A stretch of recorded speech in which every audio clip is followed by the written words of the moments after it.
Welcome to DJ Brawling.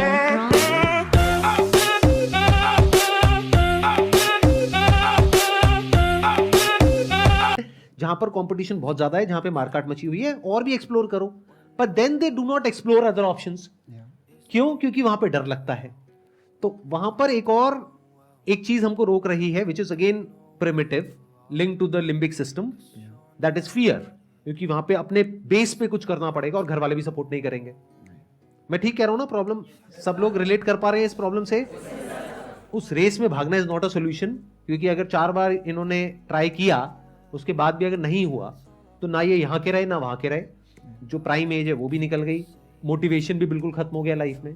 कहने के लिए इनको एक एक्सपीरियंस हुआ है, बट वो एक्सपीरियंस की एक्चुअल में कोई वैल्यू नहीं है। अगर कहीं जॉब करने के लिए जाते हैं तो जा करके बोलेंगे मैंने इस एंट्रेंस की तैयारी करी 4 साल तक, तो उसके बेस पे इनको कोई नौकरी नहीं मिलने वाली। नौकरी उसको मिलती है जिसका क्रैक हो जाता है और जो उसको कंप्लीट कर लेता है, बाकियों को नहीं मिलती है। That is a fact. तो अब इन लोगों को कैसे मोटिवेट किया जाए? अगर आप मेरी जगह पर हो, आप इनको कैसे मोटिवेट करोगे कुछ नया ट्राई करने के लिए? क्योंकि कुछ नया ट्राई करने के नाम से इनको डर लगता है, प्लस ये अपने इतने कंफर्ट जोन में है, उन प्लेजर्स ने इनको इतना घेर रखा है 24 घंटे, सोशल मीडिया ने, इंस्टाग्राम ने, इन सारी चीजों ने, कि उससे बाहर ही नहीं निकल पाते। और निकलते हैं तो निकलते ही उनको डर लगता है। तो इसलिए ये क्या कर रहे हैं, ये सब उसी रेस में भाग रहे हैं जहां पे पहले से ही पता है कि करोड़ों में से कुछ का ही कुछ होने वाला है, बाकी सब धक्के खाएंगे। इसमें 2 चीज़ है। एक है हम लोग सबके साथ क्यों दौड़ते हैं, क्योंकि एक सेफ्टी इन हर्ड वाला फीलिंग है कि सब लोग जो कर रहे हैं अगर मैं भी करूं, तो एक फीलिंग आती है कि चलो एटलीस्ट मैं गलत तो नहीं कर रहा हूँ कुछ। इसमें थोड़ा करेज लगेगा कुछ अलग करने के लिए, और वो करेज सबके लाइफ में आती है अलग अलग टाइम में, because they will find something that is worth it to go away from the crowd. अगर वर्थ इट तुमको नहीं लगा तो you will not take that risk, क्योंकि there is safety in numbers. बाकी सब लोग जो कर रहे हैं अगर वैसे ही करो तो I will not be spotted, I will not be picked on. जैसे फॉरेस्ट में या जंगल में zebras do this. Zebras are all striped black and white, तो they don't camouflage against the background, क्योंकि दे आर इन अफ्रीका। मतलब the background is green yellow, तो zebras can be seen very well. There camouflage is with each other. तो अगर tigers आए या Lions आए zebra को खाने के लिए, तो एक zebra will mix with the others, so the Hunter will get confused कि किसके पीछे जाना है, सब एक जैसे दिख रहे हैं। Humans also do this sometimes, कि सबके जैसे मैं बिहेव करूं ताकि मुझे कोई पकड़े ना, मैं कोई रिस्क ना लूँ। You need to find something worth it enough to step out, और वो आ जाता है। When you see it you will know it. The other thing of what you asked is that हमारा सिस्टम ऐसा अरेंज हुआ है कि all success is outcome based. Outcome हुआ तो सक्सेस हुआ, आउटकम नहीं हुआ तो सक्सेस नहीं हुआ। It is not skill based, और ये बहुत गलत है, क्योंकि आउटकम का वैल्यू विल कीप चेंजिंग। जैसे अगर समझो 40 साल पहले there was somebody who would make typewriters. Now that is an outcome, all his family is proud कि देखो लड़का क्या टाइपराइटर बनाता है और कितना कमा रहा है, कितना कमा रहा है। 10 साल में कोई टाइपराइटर यूज नहीं कर रहा है। अगर सिर्फ आउटकम बेस्ड हो तो now he is jobless, now he is a failure, now he is a failure. तो जो सक्सेस था कुछ चेंज नहीं हुआ, सर्कमस्टांसेस चेंज हुए, अभी वो सक्सेस है फेलियर बन गया, उसकी कोई गलती नहीं है।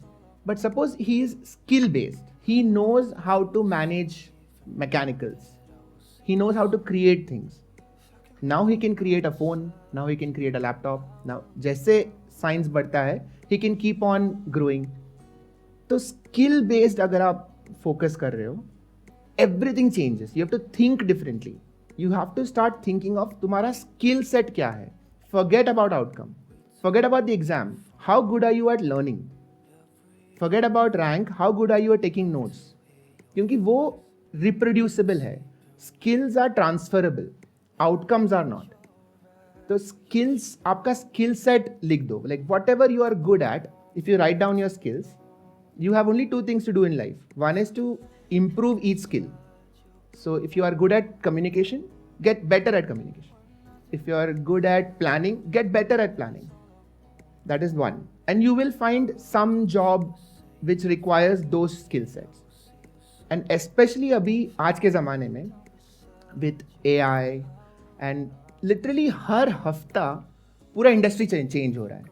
तो आप क्या कॉन्फिडेंस से एक पर्टिकुलर जॉब के पीछे भागोगे जब अगले हफ्ते में वो जॉब निकल जाएगा? It's not going to be useful.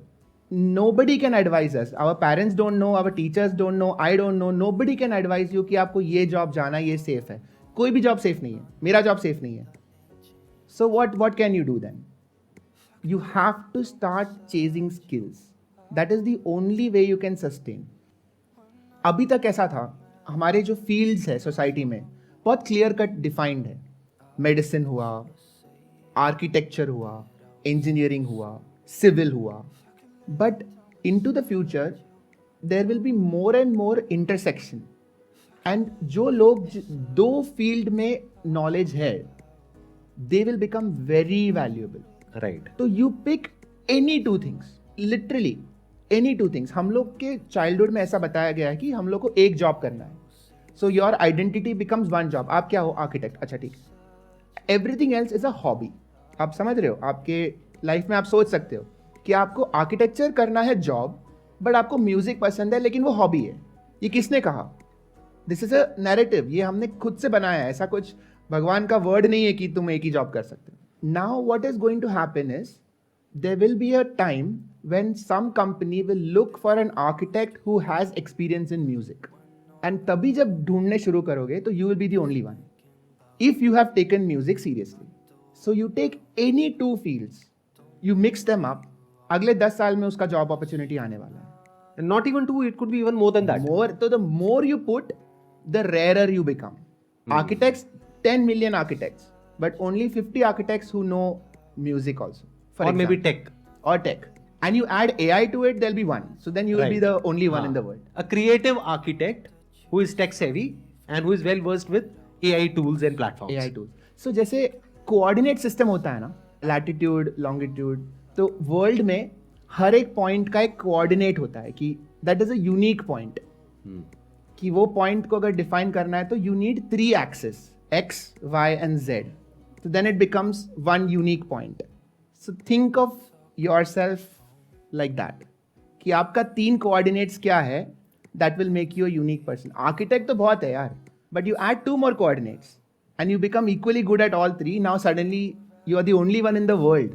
Like for example, I don't think there is another neurologist content creator who writes poetry except for me. Neurologists बहुत है, content creators बहुत है, poetry लिखने वाले बहुत है. I'm giving you an example. So this is how you suddenly find yourself unique. Right. And every single person can do this, but they have to take it seriously. तो आप ये कह रहे हो कि आने वाले टाइम में वही लोग रेलेवेंट रहेंगे जो कुछ भी नया सीख सकते होंगे. यानी ये कह लो, अगर सबसे इंपॉर्टेंट कोई स्किल है तो उसको पिन पॉइंट करना बड़ा मुश्किल है कि वो स्किल क्या होगी. जैसे फॉर एग्जांपल अगर आप म्यूजिक की बात करते हो तो आज ऐसे भी एआई टूल्स आ गए जो म्यूजिक बना देते हैं. Correct.